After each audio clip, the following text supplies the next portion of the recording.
제가 살리겠습니다. 뭐? 너 같은 게 감히 누굴 살리겠다는 거야? 분수도 모르고. 제발 주제 파악 좀 해라. 이 집에 시집온 며느리는 지금 숨이 끊어져 가는 시아버지 앞에서 무시와 조롱을 당하고 있습니다. 포구의 다리가 끊겨 의원조차 올 수 없는 이 밤, 시아버지의 생사는 오직 이 며느리의 손끝에 달려 있었지요. 허나 이 자리에 선 그 누구도 이 며느리가 가슴 속에 품고 있던 비밀이 무엇인지는 꿈에도 몰랐습니다. 이 며느리가 살려낸 건 시아버지의 목숨만이 아니었거든요. 안녕하세요. 이야기꾼 손녀예요. 오늘도 구독과 좋아요로 저랑 인사 나눠요. 이야기 시작 전 오늘 내 기분을 숫자 1부터 10으로 표현한다면 얼마인가요? 댓글로 적어주시는 그 숫자만큼 오늘 하루 여러분께 10배, 100배의 큰 복이 찾아가길 제가 간절히 기도하겠습니다. 은양이라는 여인이 있었습니다. 조씨 집안 행랑채 끝방 차가운 흙바닥 위에 쪼그려 앉은 이 여인은 멍하니 허공을 바라보고 있었지요. 눈앞에는 어둑한 흙벽뿐이었으나 은양의 눈동자 속에는 1년 전 그 밤의 불길이 아직도 일렁이고 있었습니다. 붉은 하늘이었습니다. 하늘 한쪽이 통째로 불에 삼켜진 듯 시뻘건 빛이 마을 위로 번져가던 밤이었지요. 그의 전국을 뒤덮은 괴질에 신음하는 환자들이 아버지 서의원의 약방 문 앞까지 줄지어 엎드렸고 은양의 부모는 밤낮을 잊은 채 약탕을 다리고 맥을 짚었습니다. 퀴퀴한 약탕 냄새가 마당을 가득 채운 어느 새벽, 은양이 부모님의 방문을 열었을 때 아버지의 손은 이미 차갑게 굳어 있었지요. 괴질 환자들의 곁을 밤새 지키다 스스로 병마에 쓰러진 것이었습니다. 어머니의 손도 그 옆에 포개져 있었습니다. 두 사람 모두 남의 목숨을 살리다 제 목숨을 놓아버렸지요. 장례조차 치르기 전이었습니다. 약방의 비방을 노린 괴한들이 한방중 담을 넘어 횃불을 내던졌고 마른 석가래에 옮겨 붙은 불길은 삽시간에 약방 전체를 집어삼켰습니다. 은양은 부모님의 유해가 타들어가는 냄새를 등 뒤에 두고 연기에 질식하기 직전 누군가의 손에 떠밀려 대문 밖으로 나왔지요. 돌아보았을 때 약방은 이미 검은 뼈대만 남아 허공에서 부서지고 있었습니다. 집도 부모도 가문의 비방도 한순간에 잿더미가 되었지요. 그 소식이 시댁 조씨 집안에 닿았을 때 안채에서는 칼날 같은 목소리가 대청마루까지 울려 퍼졌습니다. 은양의 시어머니 박씨 부인이었지요. 빙털털이 약초꾼 딸을 며느리로 들을 수 없습니다. 혼수는커녕 걸친 치마 저고리 한 벌이 전재산인 년을 어찌 조씨 문중의 며느리라 하겠습니까? 박씨 부인은 혼인 약조를 적은 문서를 집어들어 찢으려 했습니다. 그 순간 사랑채 쪽에서 묵직한 발걸음 소리가 울려왔지요. 시아버지 조대감이었습니다. 대감이 대청마루 난간을 주먹으로 내리치자 나무가 갈라지는 소리에 안채가 쥐죽은 듯 고요해졌습니다. 선비가 가세가 기울었다고 약조를 뒤집는 건 체면을 깎는 짓이다. 서씨 집안의 은혜를 벌써 잊었느냐? 대감의 호통에 박씨 부인은 입술을 잘근잘근 씹었으나 감히 맞서지 못했지요. 그리하여 혼례는 치러졌습니다. 허나 체면 때문에 억지로 들인 며느리에게 돌아온 것은 축복이 아니라 가혹한 눈총이었지요. 안채의 문턱은 은양에게 열리지 않았고 행랑채 끝방 하나가 그녀에게 주어진 전부였습니다. 은양의 하루는 새벽 인시에 시작되어 밤의 시가 지나서야 끝이 났습니다. 물길어 나르고 장작 패고 거친 나무통을 어깨에 지고 마당을 오가는 날이 이어졌지요. 어느 날 빨래를 짜다가 은양이 제 손을 내려다보았습니다. 기한 약초에 인맥을 더듬던 고운 손끝은 간데없고 진물이 터져 벌겋게 부푼 살갗 위에 딱딱한 굳은 살이 두텁게 박혀 있었지요. 그날 낮 박씨 부인이 지팡이를 짚고 행랑채로 내려왔습니다. 은양이 친정에서 유일하게 챙겨온 낡은 양망태기를 지팡이 끝으로 툭툭 건드리더니 입가에 역겨움을 잔뜩 머금은 채 얼굴을 돌렸지요. 붕어 잡아먹고 집 태워먹은 살기가 가득한 물건이다. 당장 아궁이에 던져라. 서슬퍼런 명령이 떨어졌습니다. 하인이 망태기를 거칠게 낚아챘고 은양이 손을 뻗기도 전에 아궁이 불길 속으로 내던져졌지요. 낡은 가죽이 불에 닿자 매캐한 연기가 솟아올랐고 은양은 입술에서 피가 배어 나오도록 이를 악물었습니다. 아버지가 평생 어깨에 걸치고 상과들을 누비던 그 망태기가 눈앞에서 재로 변해가고 있었지요. 그러나 은양은 울지 않았습니다. 모두가 잠든 밤 은양은 소리 없이 부엌으로 기어갔습니다. 아직 온기가 남은 아궁이 재 속에 맨손을 밀어 넣었지요. 뜨거운 잿가루가 상처난 손바닥을 파고들었으나 은양은 이를 악물고 재를 한 움큼씩 뒤졌습니다. 손가락 끝에 작고 단단한 쇳조각이 걸려 올라왔지요. 반쯤 그을렸으나 날은 아직 살아있는 아버지의 약칼이었습니다. 은양은 그 칼자루를 꼭 움켜쥐고 저고리 안쪽 깊숙이 숨겼지요. 이튿날 아침 행랑채 끝방에 앉은 은양의 앞에 놓인 것은 딱딱하게 굳어 이빨로 깨뜨려야 겨우 부서지는 누룽지 한 조각이었습니다. 그것이 이 집에서 은양에게 허락된 끼니의 전부였지요. 그 누룽지를 우물물에 불려 억지로 삼키고 있을 때 큰동서 이씨 부인이 행랑채 문을 벌컥 열어 젖혔습니다. 이씨 부인은 은양의 시누이가 아닌 큰아들 수호의 아내였지요. 이씨 부인이 메주방 쪽을 턱짓하며 입을 열었습니다. 제사가 코앞이다. 저기 메주 백덩이 하나라도 잘못되면 네 등짝이 남아나지 않을 것이야. 이씨 부인의 눈매가 칼끝처럼 가늘어졌지요. 은양이 메주방 문을 열자 코를 찌르는 퀴퀴한 곰팡이 냄새가 얼굴을 후려쳤습니다. 선반 위에 빼곡히 쌓인 메주덩이마다 검은 곰팡이가 번지고 있었지요. 습기가 차 바닥에는 물기가 고여 있었고 이대로 두면 백덩이 모두 썩어 못쓰게 될 판이었습니다. 큰동서가 일부러 가장 상태가 나쁜 메주방을 은양에게 떠넘긴 것이었지요. 그날 밤부터 은양은 달라졌습니다. 모두가 잠든 뒤 뒷산으로 올라갔지요. 서늘한 밤 공기 속에서 풀냄새를 맡으며 어둠 속 풀밭을 더듬다 은양의 손끝이 천궁의 울퉁불퉁한 줄기와 고본의 가느다란 잔뿌리를 정확하게 집어냈습니다. 약초꾼의 딸이 아버지에게 배운 코와 손끝의 감각은 거친 노동으로도 죽지 않았던 것이지요. 은양은 한 움큼씩 떼어 치맛자락에 싸서 내려왔고 매주 선반 바닥에 그 풀들을 고르게 깔았습니다. 엿새가 지났습니다. 메주방 문을 연 은양의 코끝에 퀴퀴한 곰팡이 대신 정갈하고 알싸한 장치가 스며들었지요. 천궁과 고본이 습기를 빨아들이고 해로운 곰팡이를 밀어낸 것이었습니다. 메주덩이 바다 고운 빛깔의 좋은 곰팡이가 도톰하게 피어올랐지요. 허나 그 공은 은양에게 돌아가지 않았습니다. 큰동서가 잘 익은 메주를 광으로 옮기더니 시어머니 앞에 무릎을 꿇고 의기양양하게 올렸지요. 어머님, 올해 메주는 제가 밤마다 살펴 정성을 기울인 덕에 이리 고르게 익었습니다. 박씨 부인은 흡족한 미소를 지으며 큰며느리의 손을 토닥였습니다. 은양은 마당 구석에서 빨래를 짜며 그 광경을 말없이 지켜보았지요. 그날 밤이었습니다. 행랑채 끝방의 문틈 아래로 따뜻한 기운이 배어 들어왔지요. 은양이 고개를 숙이자 누군가 밀어넣은 누룽지 한 덩이가 보였습니다. 밖에서 낮고 젖은 목소리가 들려왔지요. 은양 남편 수겸이었습니다. 미안하오, 내 힘이 부족하여. 그 한마디에 은양의 굳게 다물었던 입술이 미세하게 떨렸습니다. 차갑던 누룽지가 손 안에서 따뜻하게 느껴졌지요. 은양이 눈을 감고 희미한 미소를 지었습니다. 바로 그때였습니다. 메주방을 점검하던 큰동서 이씨 부인이 코를 킁킁거리며 걸음을 멈추었지요. 장향기 사이에 섞인 쌉싸름하고 알싸한 기운, 이씨 부인의 콧방울이 벌렁거렸습니다.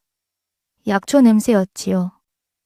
이씨 부인의 눈이 독사처럼 가늘어지더니 행랑채 끝방을 향해 성큼성큼 걸어오기 시작했습니다. 이튿날 아침이 밝기도 전이었습니다. 행랑채 끝방의 문짝이 벽에 부딪히는 소리와 함께 큰동서 이씨 부인이 방 안으로 들이닥쳤지요. 은양이 눈을 떴을 때 이씨 부인은 이미 이부자리를 낚아채 마당으로 내던지고 있었습니다. 바닥에 멍석을 걷어차고 벽 틈새에 손가락을 밀어넣고 선반 위 보따리를 풀어헤치는 모양새가 굴을 파헤치는 짐승과 다를 바 없었지요. 은양이 몸을 일으키기도 전에 이씨 부인의 손이 멈추었습니다. 멍석 아래 드러난 것은 아궁이 재가 뿌옇게 묻은 작은 약칼 한 자루, 그리고 말려서 종이에 싸둔 뿌리 뭉치였지요. 이씨 부인의 눈이 번뜩이더니 입꼬리가 천천히 말려 올라갔습니다. 은양의 가슴이 철렁 내려앉았지요. 이씨 부인은 약칼을 치켜들고 안채를 향해 치맛자락을 휘날리며 내달렸습니다. 시어머니의 방문 앞에 무릎을 꿇으며 내지른 목소리가 앞마당 전체에 울려 퍼졌지요. 어머님, 그년이 죽은 부모 귀신을 불러들이려 주술도구를 숨기고 있었습니다. 이씨 부인이 약칼과 뿌리를 박씨 부인의 무릎 앞에 탁 내려놓자 시어머니의 얼굴이 사시나무 떨듯 일그러졌지요. 박씨 부인이 벌떡 일어나 회초리를 집어드는데 반각도 걸리지 않았습니다. 마당에 끌려 나온 은양이 흙바닥에 무릎을 꿇었지요. 박씨 부인의 회초리가 허공을 갈랐고 날카로운 파열음이 마당에 울릴 때마다 은양의 어깨가 움찔움찔 꺾여 내려갔습니다. 은양이 이마를 흙바닥에 찌으며 입을 열었지요. 어머님, 주술이 아니옵니다. 부모님이 남기신. 그 말끝이 채 맺히기도 전에 회초리가 다시 허공을 갈랐습니다. 박씨 부인은 며느리의 항변 따위는 뒷전에 두지도 않았지요. 마당 구석 감나무 아래 수겸이 서 있었습니다. 두 주먹을 피가 통하지 않을 만큼 움켜쥔 채 이빨 사이로 거친 숨이 새어나왔지요. 허나 수겸은 끝내 한 걸음도 내딛지 못했습니다. 어머니를 거스르는 것이 곧 불효이고 이 집안에서 불효는 곧 파문이었지요. 수겸이 고개를 돌려 시선을 땅바닥에 떨어뜨렸습니다. 바로 그 순간 은양의 눈에 남편의 외면이 비쳐들었지요. 온몸을 태우는 매질의 고통이 아니었습니다. 가슴 한복판이 맨손으로 찢겨 나가는 듯한 차라리 매가 났다고 느껴지는 통증이 은양의 숨통을 틀어막았지요. 세상에서 유일한 편이라 믿었던 사람이 고개를 돌리는 모습은 회초리보다 깊은 상처를 남기는 법이었습니다. 그때 대문이 거칠게 열렸습니다. 외출해서 돌아온 조대감이 난장판이 된 마당과 흙바닥에 엎드린 은양을 보더니 굵고 낮은 호통이 마당을 짓눌렀지요. 이게 무슨 꼴이냐. 박씨 부인의 회초리가 허공에서 멈추었습니다. 그 틈을 놓치지 않고 큰동서가 앞으로 나섰지요. 이씨 부인이 약칼과 뿌리 뭉치를 두 손에 받쳐 조대감의 코앞에 들이밀며 의기양양하게 외쳤습니다. 아버님, 보십시오. 이것이 전연이 숨겨둔 주술도구입니다. 조대감이 약칼을 받아 들었습니다. 그을린 칼날 위로 손가락을 천천히 미끄러뜨리더니 뿌리 뭉치를 코 가까이 가져가 향을 맡았지요. 앞마당이 숨을 죽인 채 대감의 입이 열리기만을 기다렸습니다. 한참의 침묵 뒤에 대감이 고개를 들었지요. 이건 귀한 약칼이다. 서씨 집안 대대로 내려오는 이가의 연장이야. 뿌리는 습기를 잡는 데 쓰는 평범한 청군과 고분이고 대감의 시선이 큰동서를 향해 돌아갔습니다. 약재와 주술도구의 구분도 못하면서 남의 물건에 주술이니 귀신이니 헛소리를 짓거리다니 무식함을 온 집안에 드러내지 마라. 이씨 부인의 얼굴이 불그락 푸르락 달아올랐지요. 박씨 부인 역시 입술을 잘근잘근 씹으며 안채로 물러났습니다. 시어머니와 큰동서가 사라지고 나자 마당에는 은양의 거칠고 고르지 못한 숨소리만이 흙먼지 속에 남았지요. 그날 밤이었습니다. 서재에서 심부름하는 여종이 행랑채로 찾아왔지요. 아씨, 대감 어르신께서 부르십니다. 은양이 매질의 통증을 삼키며 서재문을 열자 등잔 아래 조대감이 앉아 있었습니다. 대감의 손에는 은은한 동백향이 감도는 작은 기름병 하나가 들려 있었지요. 조대감이 은양의 손을 가만히 잡아 끌어당겼습니다. 진물이 마르고 굳은 살이 박힌 며느리의 손등 위로 대감이 직접 동백기름을 한 방울 떨어뜨려 부드럽게 펴 발랐지요. 네 아비 서의원은 내 목숨을 구해준 은인이자 벗이었다. 그 벗의 외딸이 이 꼴로 지내고 있으니 고생이 참으로 많구나. 거칠고 큰 시아버지의 손이 며느리의 상처 위를 쓸어갈 때 은양의 코끝에 동백꽃 향기가 번졌습니다. 돌아가신 아버지가 약초를 다듬어 주던 그 손길이 겹쳐 올라왔지요. 참고 또 참았던 눈시울이 뜨겁게 달아올랐고 은양은 흐르려는 눈물을 억지로 삼키며 고개를 깊이 숙인 채 서재를 물러나왔습니다. 행난채 끝방으로 돌아온 은양은 동백기름이 스며든 제 손등을 한참 동안 내려다 보았습니다. 등장 불빛 아래 기름이 윤기를 머금고 있었지요.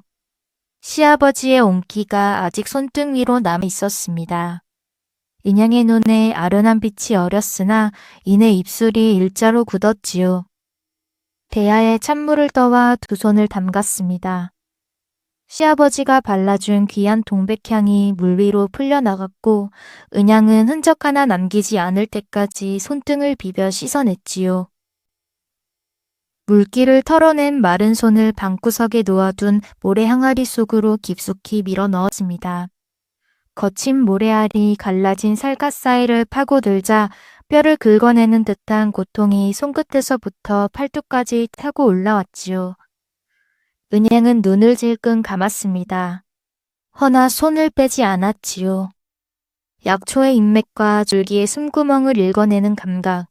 아버지가 심어준 손끝의 눈은 부드러운 기름 밑에서는 되살아나지 않는 것이었습니다. 기름 바른 도공의 손이 흙의 결 놓치듯 약초끈의 손끝도 무디어지며 독초와 약초를 가릴 수 없었지요. 뿌리의 결을 거슬러 만져라. 독초는 매끄럽고 약초는 거칠다. 죽은 아버지의 가래침이 입술 사이로 읊조려 나왔고 은양은 이를 악물며 밤새도록 모래항아리 속에서 손을 휘저었습니다. 모래알이 피와 섞여 붉은 죽이 되어도 은양의 손은 멈추지 않았지요. 이튿날 아침 박씨 부인이 행랑채로 내려왔습니다. 어젯밤 매질에 부어오른 은양의 발치에 낡은 나물 바구니가 툭 떨어졌지요. 이걸 장터에서 다 팔아오너라. 한 푼이라도 비면 돌아올 생각 마라. 박씨 부인은 매서운 한마디만 남기고 돌아섰습니다. 은양은 부은 다리를 끌며 일어섰지요.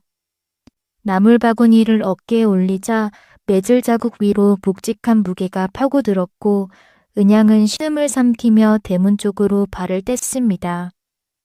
대문을 나서는 순간 장터 쪽에서 불어오는 바람이 은양의 얼굴을 후려쳤지요. 사람들의 고함, 소달구지 바퀴가 돌을 긁는 소리, 흙먼지가 뒤섞인 시끌벅적한 소음이 한꺼번에 온몸을 덮쳐왔습니다. 은양은 무거운 바구니를 고쳐 잡고 장터의 물결 속으로 걸음을 옮겼지요. 장터 어귀에 들어서자 사방에서 밀려드는 소음이 은양의 귀를 두들겼습니다. 이마에 맺힌 땀방울을 소매 끝으로 훔치며 어깨를 파고드는 나물 바구니의 묵직한 무게를 한쪽으로 고쳐 올렸지요. 매질 자국 위로 바구니 끈이 눌릴 때마다 등줄기가 뜨겁게 달아올랐으나 은양은 이를 악물고 장터 안쪽으로 발을 옮겼습니다. 그때였습니다. 장터 한복판 주막 앞에서 한사내가 느닷없이 가슴을 두 손으로 쥐어짜며 짐승 같은 비명을 질렀지요. 사내의 온몸이 활처럼 뒤로 젖혀지더니 그대로 흙바닥 위로 쓰러져 사지를 뒤틀기 시작했습니다. 관아에서 나온 아전 차림이었지요. 주막 주모가 대접하던 국밥 사발을 떨어뜨리며 소리쳤습니다. 술에 독이라도 든 게냐? 행인들이 우르르 몰려들었다가도 역병이 아니냐는 소리에 코를 틀어막고 뒷걸음질을 쳤지요. 삽시간에 사내의 주위로 빈 원이 만들어졌습니다. 은양은 사람들 사이에서 멈추어 섰지요. 발걸음을 돌리려는 찰나 바람결에 실려온 냄새 하나가 코끝을 찔렀습니다.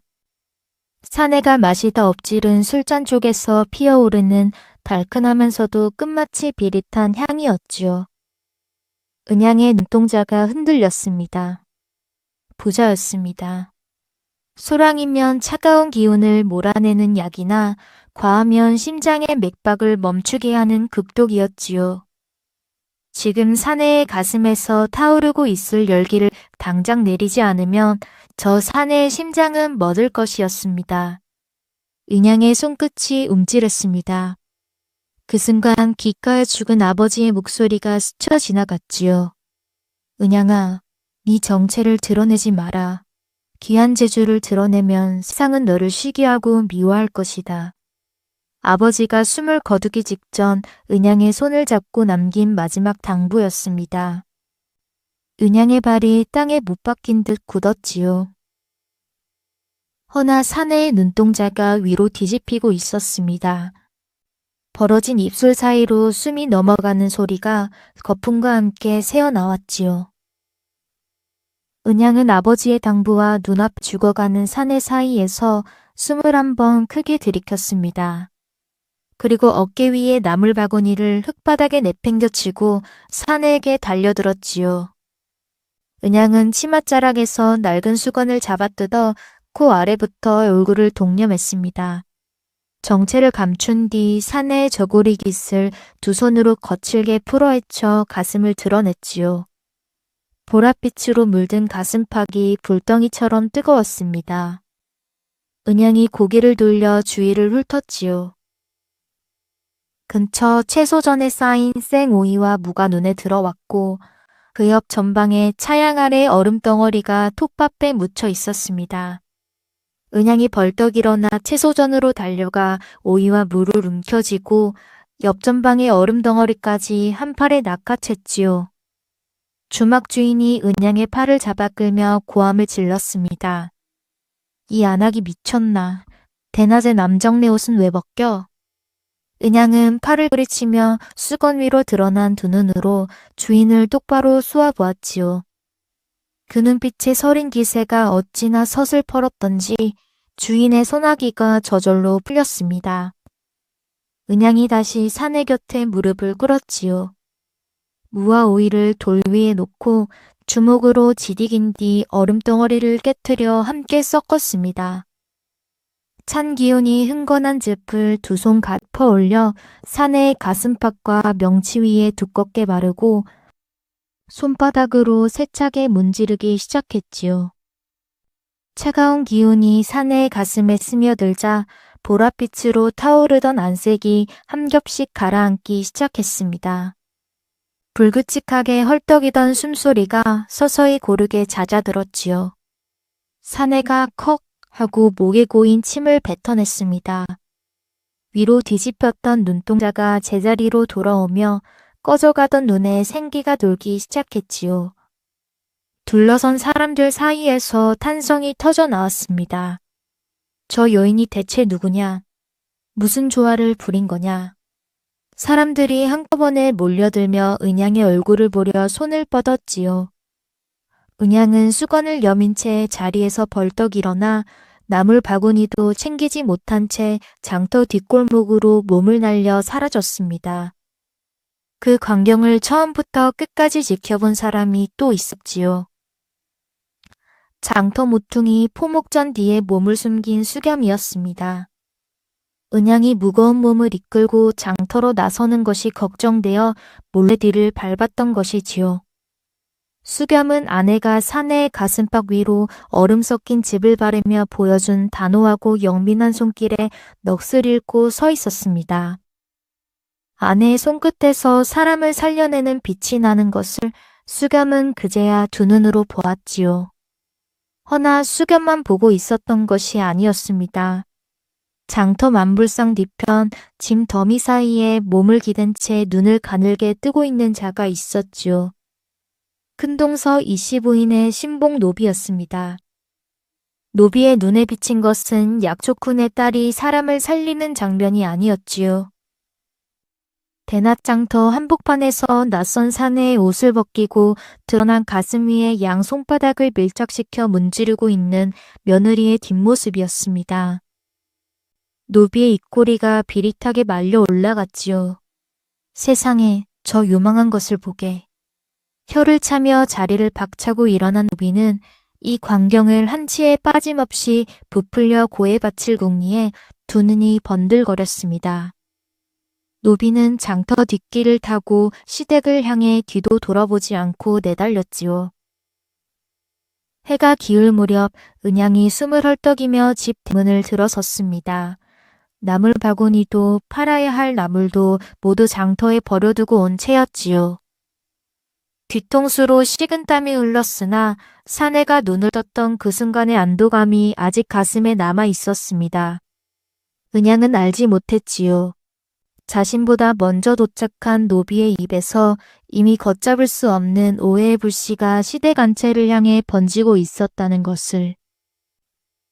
은양이 대문 안으로 발을 들이는 순간 기다렸다는 듯 안채 쪽에서 박씨 부인의 고함이 터져 나왔습니다.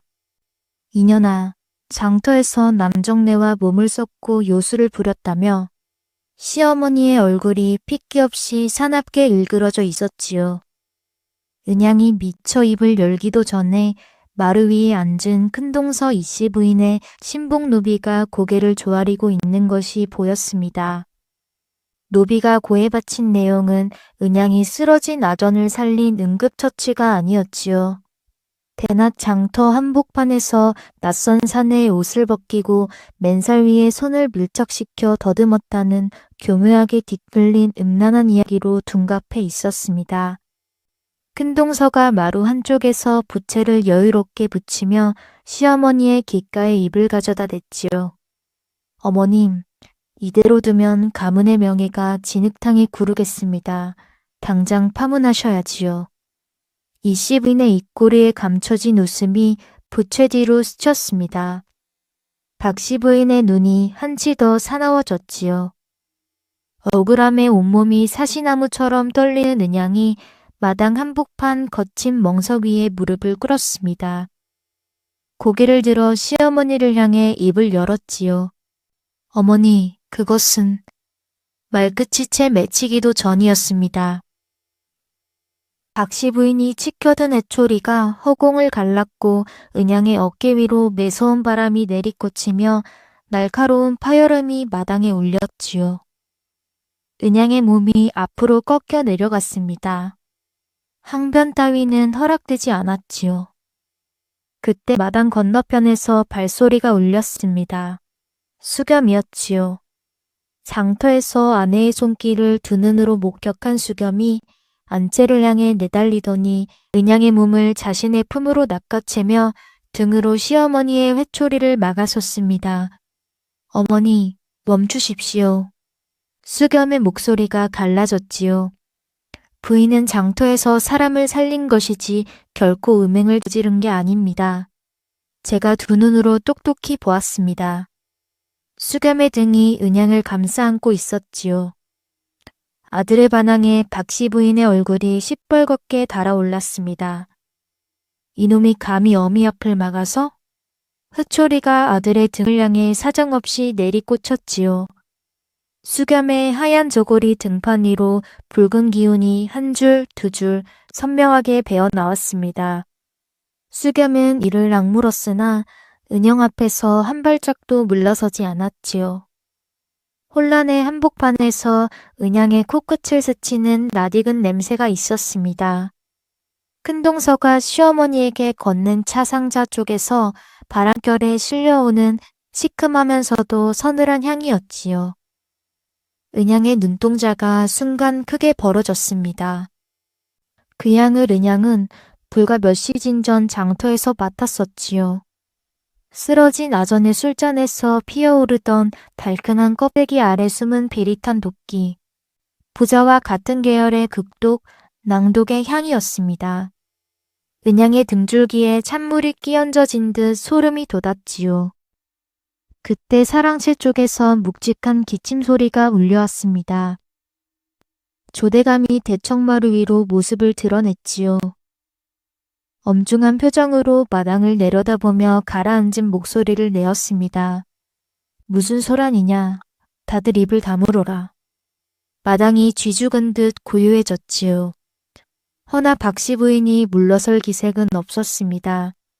시어머니가 대감을 향해 눈을 부릅떴지요. 대감께서도 이젠 결단을 내리셔야 합니다. 전현이 장터에서 행실을 더럽히고 가문의 체면을 짓밟고 있습니다. 더 두고 보시겠습니까? 박씨 부인의 목소리가 쇳소리처럼 날카로웠습니다. 조대감이 마루 아래 무릎 꿇은 은양을 내려다보았지요. 곤혹스러운 빛이 대감의 눈 위를 지나갔습니다. 한참의 침묵 뒤에 대감이 힘겹게 입을 열었지요. 은양아, 네가 정녕 가문의 법도를 어기고 음행을 저지른 것이냐? 은양이 고개를 들었습니다. 결백을 밝혀야 했지요. 입술이 떨리며 말이 올라오려는 그 찰나 은양의 눈에 이상한 것이 비쳤습니다. 조대감의 눈동자가 초점을 잃고 미세하게 떨리고 있었지요. 말을 이으려던 대감의 입이 벌어진 채 굳었고 마루 난간을 잡은 손끝이 가늘게 경련하기 시작했습니다. 은양이 아버님? 하고 부르는 사이 대감이 갑자기 두 손으로 목을 움켜잡았지요. 꺽꺽거리는 소리가 목구멍 깊은 곳에서 터져나왔고 말조차 잊지 못한 채 대감의 거대한 몸이 서서히 옆으로 기울어졌습니다. 마루 위에 무릎이 꺾이는 둔탁한 소리가 울렸지요. 대감의 입가에서 끈적하고 보랏빛이 도는 침이 실처럼 흘러내리며 하얀 수염을 적셨습니다. 마당에 비명 대신 짓눌린 신음이 깔렸지요. 하인들이 허둥지둥 마루 위로 올라가 대감을 부축하려 했으나 그보다 먼저 몸을 세운 것은 큰동서 이씨 부인이었습니다. 이씨 부인이 가식적으로 대감의 어깨를 부축하며 눈물을 짜냈지요. 허나 은양을 향해 고개를 돌리는 그 찰나 이씨 부인의 눈 속에 감출 수 없는 승리의 빛이 스쳐 지나갔습니다. 은양은 그 눈빛을 보지 못했지요. 은양의 시선은 오직 한 곳, 조대감의 목에 꽂혀 있었습니다. 대감의 목 양옆으로 검푸른 혈관이 지렁이처럼 붉어져 올라 있었지요. 장터에서 쓰러진 아전의 가슴팍 위로 번지던 그 보랏빛, 부야 계열의 극독이 심장의 맥박을 서서히 옥죄어 갈 때 나타나는 바로 그 징후였습니다. 은양의 머릿속이 하얗게 비었다가 불이 켜진 듯 번뜩여지요. 시아버지가 독에 중독되고 있었습니다. 은양이 마루를 향해 손을 뻗었지요. 대감의 목에 손끝이라도 닿아야 했습니다. 허나 박씨 부인이 일갈이 마당을 찢었지요. 니년 때문에 대감이 쓰러지셨다. 저 흉측한 년을 당장 끌어내라. 하인들이 양쪽에서 은양의 팔을 잡아 비틀었습니다. 은양의 발이 흙바닥에 두 줄 자국을 그으며 마루에서 멀어져 갔지요. 아버님, 아버님. 은양의 외침이 마당에 부딪혀 허공으로 흩어졌으나 돌아오는 것은 박씨 부인의 싸늘한 눈초리 뿐이었습니다. 은양은 하인들에게 붙들린 채 행랑채 쪽으로 끌려나갔지요. 잠시 뒤 안채에서 웅성거리는 소리가 잦아들었습니다. 조대감이 눈을 떴지요. 허나 대감의 입술이 뻥긋거릴 뿐 그 사이로 새어나오는 것은 마른 바람 소리뿐이었습니다. 혀가 굳었는지 눈알만 사방을 더듬을 뿐 한마디 말도 밖으로 나오지 못했지요. 안채를 지키던 여종이 대감의 입가에 귀를 바짝 대어 보았으나 들리는 것은 거친 숨소리뿐이었습니다. 이 집안에서 유일하게 은양의 편이 되어주던 목소리가 그렇게 막혀버렸지요. 큰동서 이씨 부인이 그 틈을 놓칠 리 없었습니다. 이씨 부인이 안채 마룻바닥을 두 손바닥으로 내리치며 소리쳤지요. 인연이 이 집에 발을 들인 뒤로 피바람이 멈추질 않는다. 당장 행랑채 구석에 처박혀서 코빼기도 내밀지 마라. 박씨 부인은 입을 다물고 있었으나 이미 오래전부터 큰 며느리의 능글맞은 아양과 여우 같은 입심에 귀가 얇아질 대로 얇아진 사람이었지요. 이씨 부인의 일갈에 당연하다는 듯 고개를 끄덕이며 묵인해 버렸습니다. 그날부터 은양은 안채출입이 완전히 금지되었습니다. 시아버지의 약탕기를 다루는 거난 탕약의 재료를 고르고 다리는 모든 일이 큰동서의 손아귀로 넘어갔지요. 은양이 할 수 있는 것은 아무것도 없었습니다. 행랑채 끝방에 갇힌 은양은 좁은 창살 너머로 코를 내밀었지요. 바깥에서 불어오는 바람 속에 안채 쪽의 냄새가 실려왔습니다. 달큰한 삼양기가 먼저 코끝을 스쳤고 그 안에 혀끝을 마비시키는 듯한 아릿하고 서늘한 기운이 섞여 들었지요. 은양의 콧방울이 벌름거렸습니다. 모래 항아리에서 밤새 갈고 닦은 손끝의 감각만큼이나 수천 가지 약초의 향을 분별하는 코 또한 아버지에게 물려받은 은양의 무기였지요. 은양은 그 아릿한 냄새의 정체를 확신했습니다. 약재로 쓰여서는 안 될 극독 낭독이었지요. 누군가가 삼양기에 섞어 낭독을 시아버지의 탕약에 넣고 있는 것이었습니다. 은양의 주먹이 치맛자락을 움켜쥐며 하얗게 질렸지요. 그날 밤 은양은 잠을 이루지 못했습니다. 창살 너머로 안채의 등잔불이 하나둘 꺼지는 것을 지켜보며 시각을 셌지요. 축시를 넘기자 집안 전체가 고요에 잠겼습니다. 그때 행랑채 뒷문이 소리 없이 열렸지요. 수겸이었습니다. 수겸이 하인들을 뒷간 쪽으로 돌려보낸 사이 은양에게 고개를 끄덕여 보였지요. 은양은 미토리도 신지 않는 맨발로 뒷마당을 가로질러 안채 뒤편의 검은 잿더미 앞에 무릎을 꿇었습니다. 큰동서가 약탕 찌꺼기를 태워 없앤 자리였지요. 은양은 축축한 재 속으로 10손가락을 밀어 넣었습니다. 모래 항아리에서 단련한 손끝의 촉각이 살아났지요. 젖은 재의 미끈한 감촉, 돌 부스러기의 까끌한 모서리, 나뭇가지 숯의 가벼운 결, 손가락 끝의 감각이 그것들을 하나하나 구분해내며 이물질을 걸러냈습니다. 재를 한 줌, 두 줌, 세 줌 파헤칠 때마다 검은 가루가 손목까지 덮어왔지요. 그때 인양의 왼쪽 검지 지문에 뾰족하고 딱딱한 무언가가 걸려 올라왔습니다. 은양이 그것을 조심스럽게 집어 올렸지요. 불길에도 가시처럼 제 형태를 잃지 않는 손가락 한마디 길이의 줄기 파편이었습니다. 은양의 손끝이 떨렸지요. 찾았다. 목소리가 가늘게 새어나왔습니다. 잿가루가 뿌옇게 묻은 그 파편을 달빛 아래 들어 올리며 은양의 눈에 확신이 차올랐지요. 일반 도라지의 뿌리는 불에 타며 물렁물렁하게 풀어져 재와 구분이 되지 않았습니다. 허나 낭독의 심지는 달랐지요. 아버지가 가르쳐 준 것이었습니다. 낭독의 뿌리 속 심지에는 돌처럼 단단한 섬유질이 있어 아궁이 불에 던져 넣어도 쉽게 재가 되지 않는다고 했지요. 은양의 손위에 놓인 이 파편이 바로 그 증거였습니다. 큰동서가 아무리 태워 없애려 해도 낭독의 심지만은 잿더미 속에서 살아남아 재정체를 드러낸 것이지요. 은양은 파편을 종이로 소중하게 감싸 가슴팍 품속 깊은 곳에 집어넣었습니다. 심장 위에 종이 뭉치가 닿자 심장박동이 손바닥까지 전해졌지요. 은양이 몸을 돌렸습니다. 어둠 속에서 수겸이 불안한 눈으로 아내를 지켜보고 있었지요. 은양이 남편의 투박하고 거친 손을 두 손으로 잡아 힘주어 꽉 쥐었습니다. 수겸의 손가락이 움찔했지요. 은양이 남편의 눈을 똑바로 올려다보며 입을 열었습니다.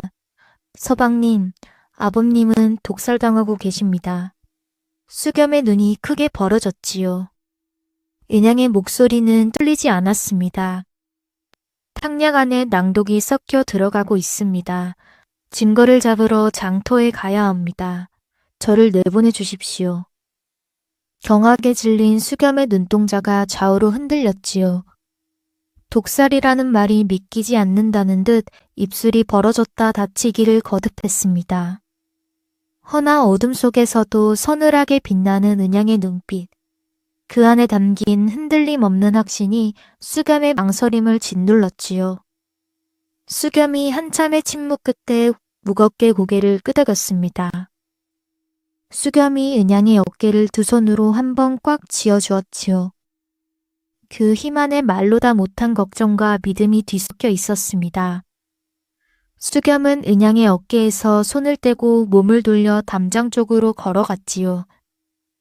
담장 밖 동태를 살피러 가는 남편의 등이 어둠 속으로 스며들었고 은양은 품속의 종이 뭉치를 한 번 더 눌러 확인한 뒤 이를 악물었습니다.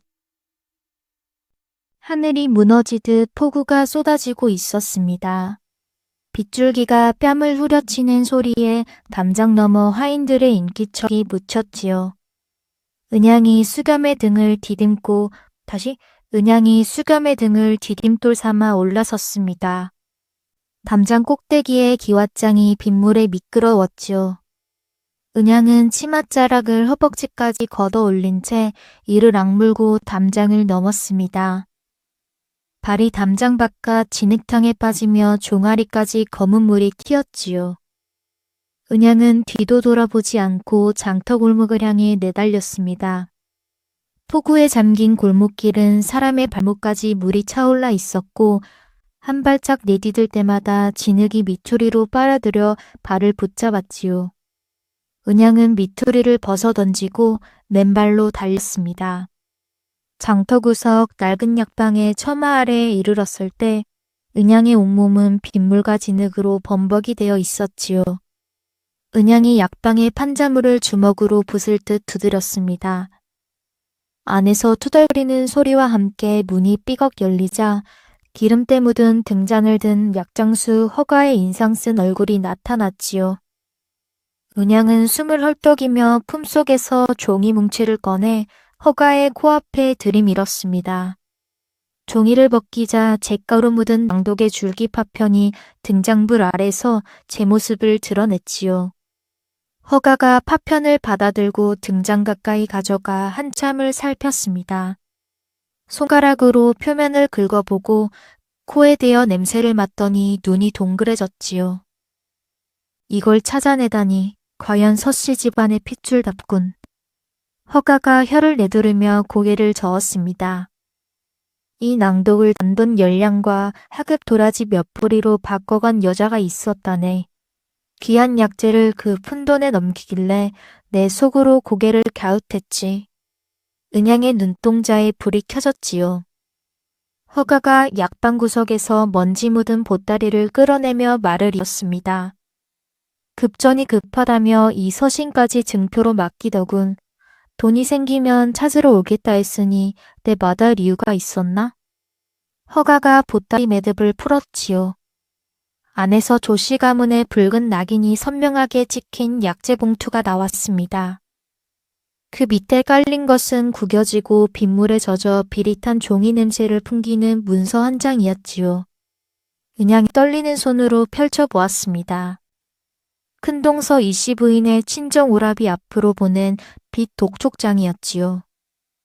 노른빛이 눈덩이처럼 불어나 당장 갚지 않으며 관가에 넘기겠다는 내용이 먹물 번진 글씨로 빼곡히 적혀 있었습니다.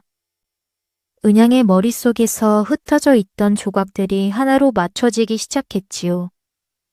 큰동서가 친정 오라비의 노른빛을 갚기 위해 시아버지의 영약을 몰래 빼돌려 푼돈에 팔아치웠고 그 빈자리를 독초인 낭독으로 채워넣은 것이었습니다.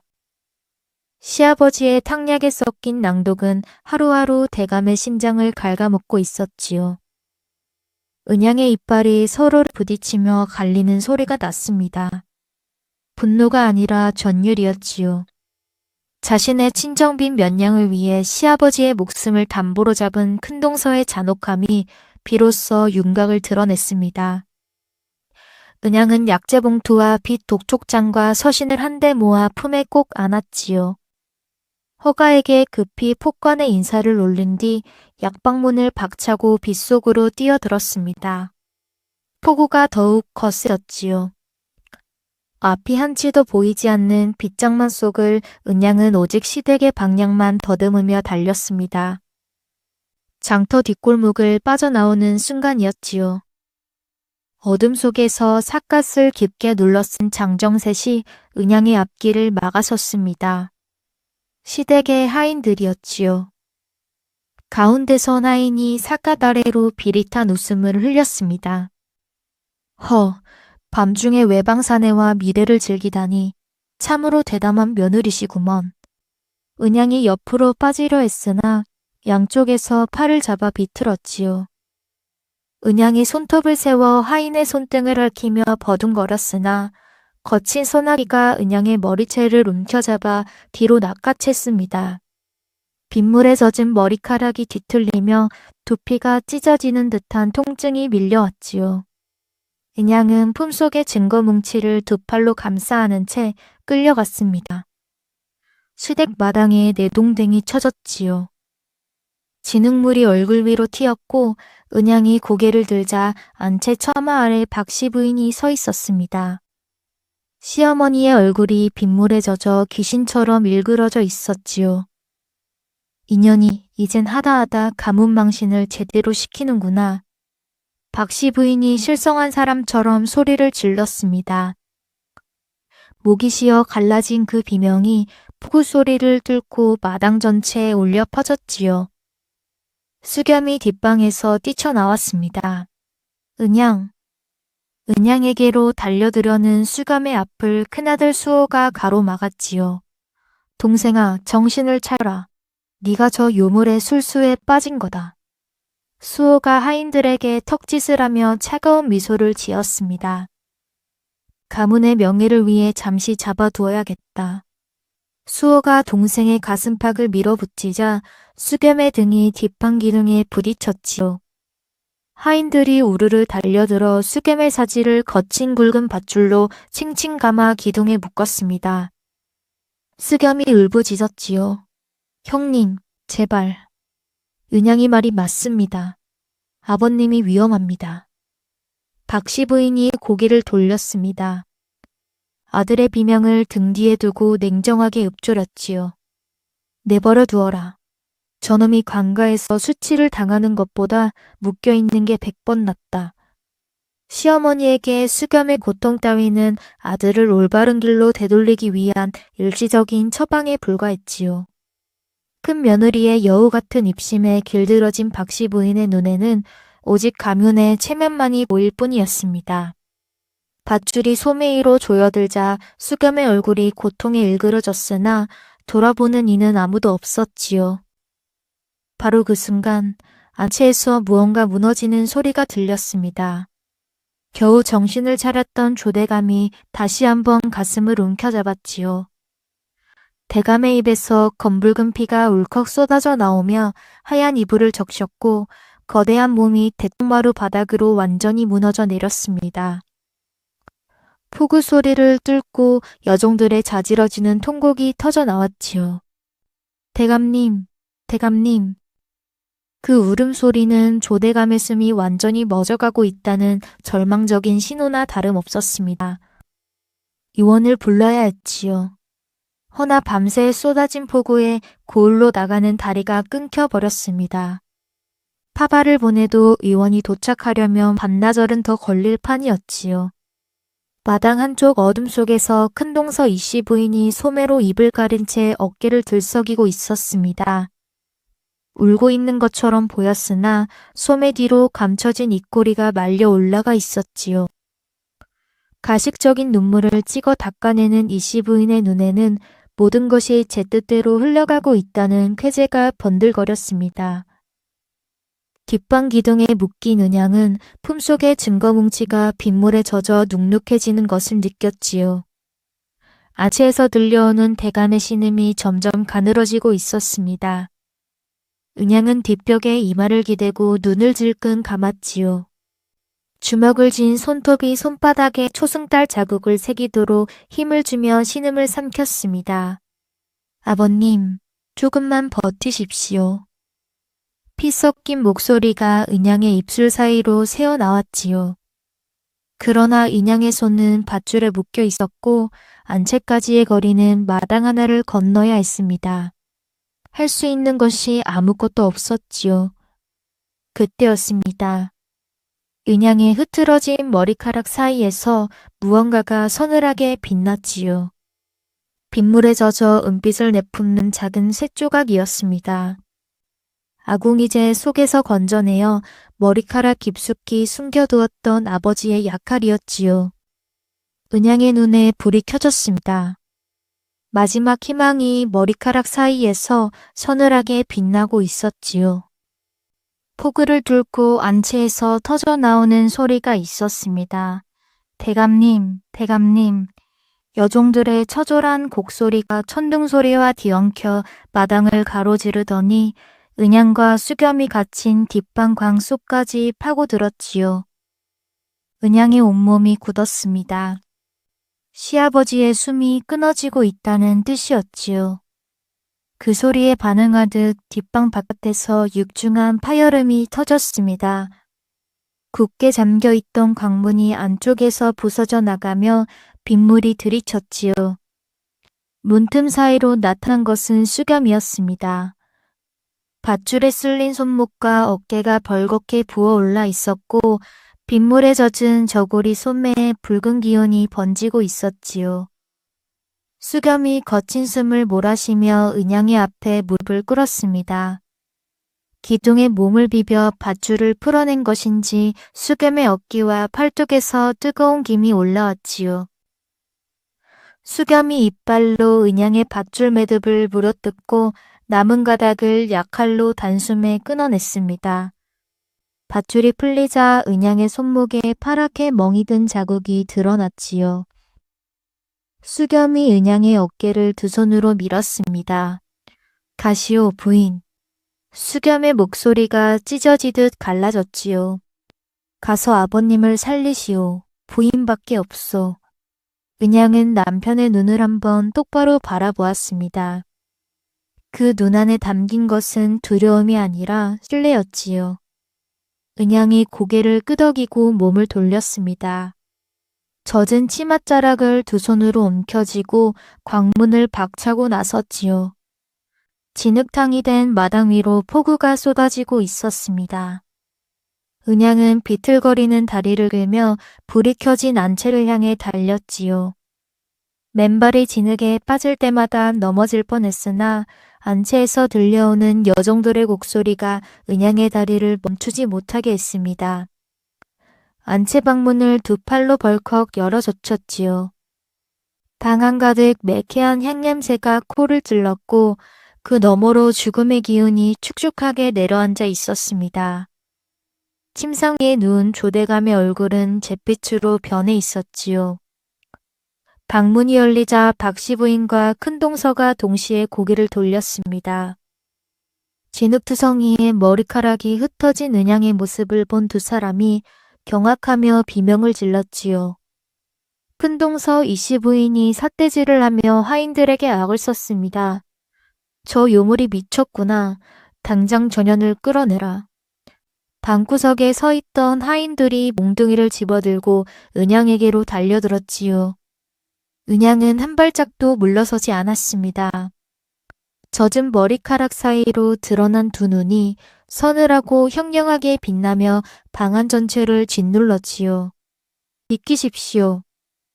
은양의 목소리가 방안을 쩌렁쩌렁 울렸습니다. 지금 고치지 않으면 아버님은 영영 깨어나지 못합니다. 그 기세에 앞장서던 한 하인이 발을 한 박자 멈칫했지요. 은양이 흐트러진 머리카락 속에서 작은 약칼을 뽑아 들었습니다. 촛불에 비친 은빛 칼날이 번뜩였지요. 박씨 부인이 이내 코웃음을 쳤습니다. 저것 봐라. 천한 것이 칼까지 들고 행패를 부리는구나. 큰동서가 소매로 입을 가리며 킥킥 웃었지요. 어머님, 저 꼴을 보십시오. 제정신이 아닌 것이 칼장난을 하고 있습니다.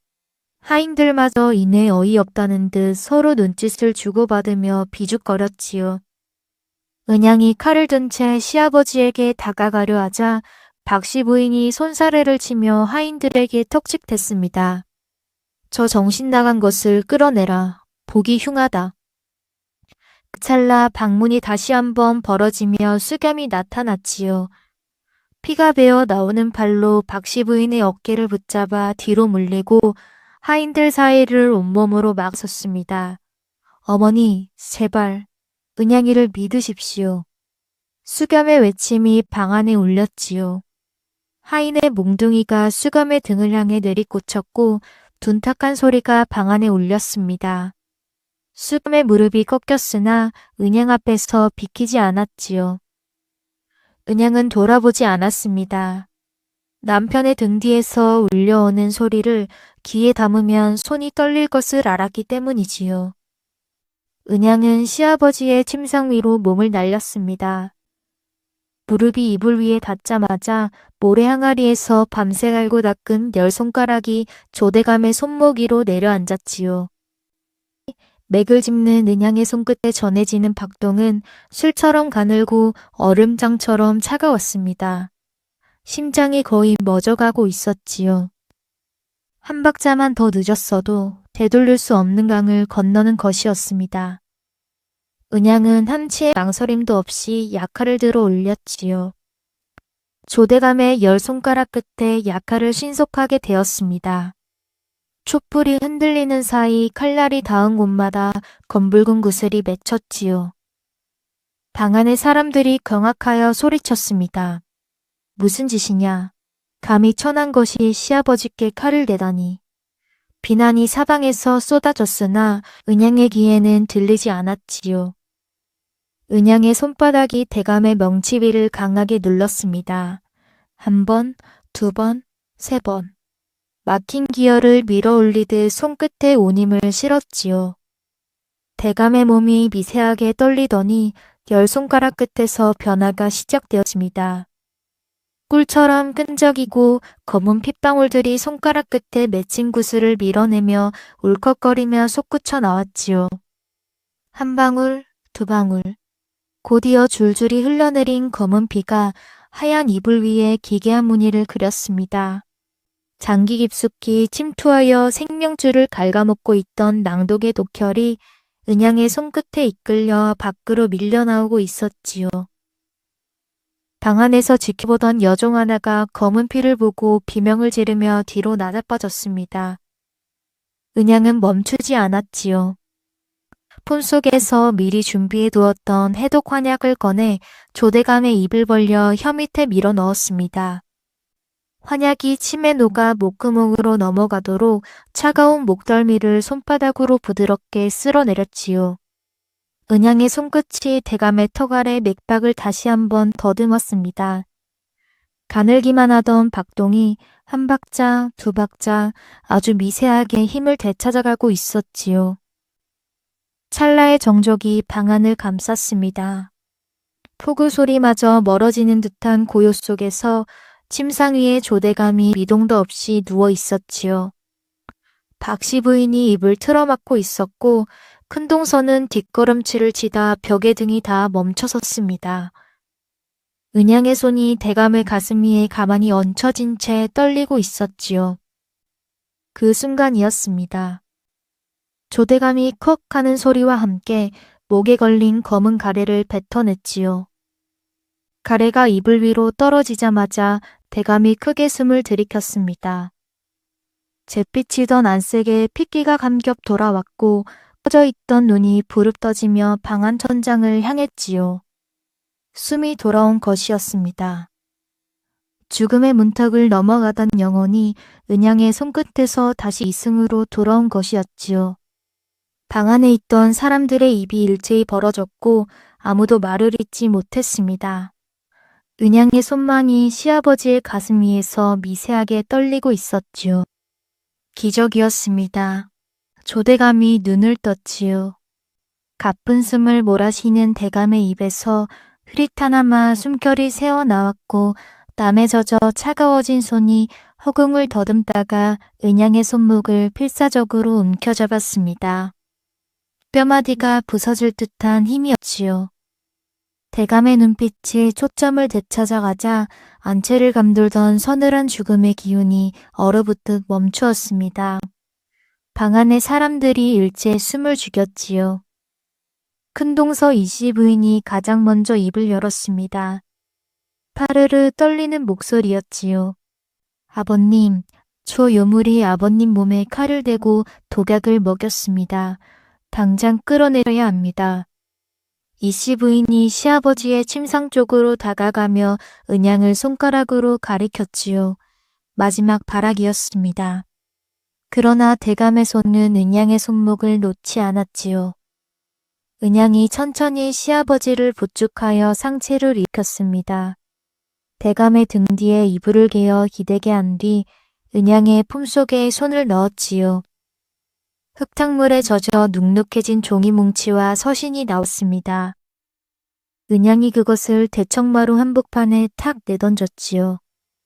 젖은 종이가 마루바닥에 축축한 소리를 내며 퍼졌습니다. 은양이 입을 열었지요. 차갑고 또렷한 목소리가 방 안을 가득 채웠습니다. 형님, 아버님을 사지로 몰아넣은 것은 제 약할이 아니라 형님의 탐욕이었습니다. 이씨 부인의 눈이 크게 벌어졌지요. 은양이 마루 위에 펼쳐진 젖은 약재 봉투를 손가락으로 가리켰습니다. 조씨 가문의 붉은 낙인이 봉투 위에 선명하게 찍혀 있었지요. 이 봉투에 담겨 있어야 할 천년산삼을 단돈 10량에 팔아 넘기고 그 자리를 극독인 낭독으로 채우니가 누구입니까? 은양의 목소리가 마당까지 울려 퍼졌습니다. 큰동서의 안색에서 핏기가 한 겹씩 빠져나가더니 이내 400빛으로 질려왔지요. 은양이 젖은 서신을 집어들어 사람들 앞에 펼쳐 보였습니다. 이것은 형님 친정 오라비 앞으로 보내진 노른빛 독촉장이옵니다. 오라비의 빚을 갚기 위해 시아버지의 영약을 빼돌려 팔았고 그 빈자리를 독초로 메꾼 것이지요. 은양의 목소리가 한층 더 차갑게 가라앉았습니다. 형님의 속셈은 거기서 끝이 아니었지요. 아버님을 도구로 먼저 보내고 다음은 어머님 차례였을 것입니다. 두 분을 차례로 눈 감게 한 뒤 남은 재산까지 몽땅 빼돌릴 작정이었던 것이지요. 이씨 부인의 무릎이 후들후들 떨리기 시작했습니다. 은양이 품에서 꺼낸 딱딱한 낭독의 줄기 파편을 들어 보였지요. 약탕 찌꺼기를 태워 증거를 없애려 하셨지요. 허나 불길도 진실은 태우지 못했습니다. 은양의 선언에 마당에 모여든 하인들과 여종들 사이로 웅성거림이 퍼져나갔지요. 큰동서가 뒷걸음질을 치며 고개를 저었습니다. 거짓이다. 전현이 꾸며낸 것이다. 이씨 부인의 목소리가 갈라졌지요. 허나 그 변명이 채 끝나기도 전에 안채대문 쪽에서 발소리가 울렸습니다. 폭우에 끊겼던 다리를 돌아서 도착한 의원이 헐레벌떡 방 안으로 뛰어들었지요. 의원의 침상 곁에 놓인 대감이 뱉어낸 검은 피웅덩이를 보더니 무릎을 꿇고 손가락을 담가 냄새를 맡았습니다. 의원의 얼굴이 하얗게 변했지요. 이것은 낭독의 독혈이 아닙니까? 명백한 독살 시도입니다. 의원의 외침에 방안이 발칵 뒤집혔습니다. 조대감이 부축을 받고 상체를 세웠지요. 분노로 떨리는 손을 들어 올려 마룻바닥을 내리쳤습니다. 마루 널빤지가 갈라지는 소리와 함께 대감의 포효가 터져 나왔지요. 내 집안에 구렁이를 키웠구나. 대감의 눈에 핏발이 섰습니다. 대감이 하인들을 향해 엄중한 목소리로 명했지요. 당장 전현을 관아에 넘기고 그 오라비 놈까지 잡아들여라. 한 놈도 빠짐없이 끌어오너라. 하인들이 일제히 허리를 굽혔습니다. 큰동서 이씨 부인이 비명을 질렀지요. 도망치려 몸을 돌렸으나 이미 하인들이 양쪽 팔을 붙잡고 있었습니다. 이씨 부인이 멍석이로 무릎을 꺾이며 고꾸라졌지요. 살려주십시오. 아버님, 살려주십시오. 아무리 용서를 빌어도 대감은 고개를 돌렸습니다. 머지않아 관아에서 달려온 포졸들에게 끌려나간 이씨 부인은 결국 변방의 관비로 전락하는 비참한 최후를 맞이했지요. 노른빛에 찢은 친정 오라비 역시 포졸에게 잡혀 옥사에 갇힌 신세가 되었습니다. 천벌은 이토록 정확했지요. 인과응보라는 네 글자가 이보다 선명한 적이 있었을까 싶었습니다. 큰아들 수호가 아버지 앞에 무릎을 꿇었지요. 아내 여우짓에 눈이 멀어 동생 수감을 기둥에 묶고 은양을 끌어내도록 명했던 자신의 무능함을 탓하며 이마를 마룻바닥에 찧었습니다. 아버님, 불초자를 용서하여 주십시오. 후계자의 자리를 내려놓겠습니다. 조대감은 아들을 한참 내려다 보았지요. 용서 대신 선산이 있는 시골로 내려가 자숙하라는 명이 떨어졌습니다.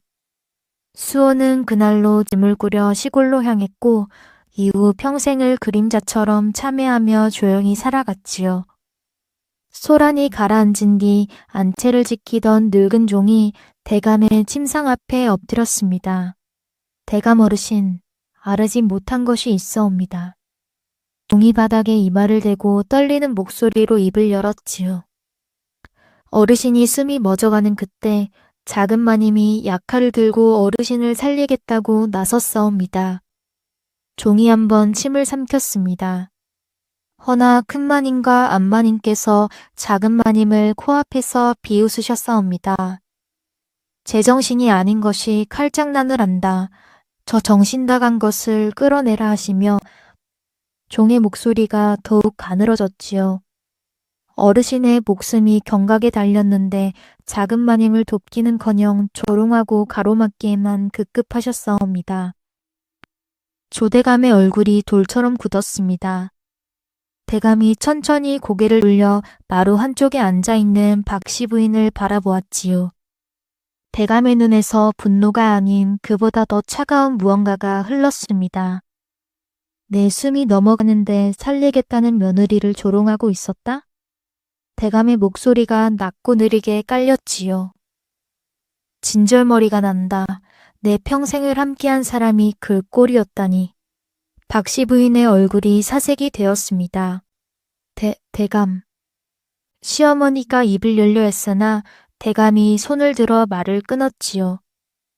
큰며느리의 간사한 입에 놀아나 내 목숨을 구할 사람을 막아세운 죄 가볍지 않소. 대감의 선고가 떨어졌습니다. 오늘부터 안대 출입을 금하고 별당에서 근신하시오. 집안일에 일절 입을 놀리지 마시오. 박씨 부인의 무릎이 마루 위에서 꺾이며 고개가 떨어졌지요. 한마디 변명도 하지 못했습니다. 보름이 지났습니다.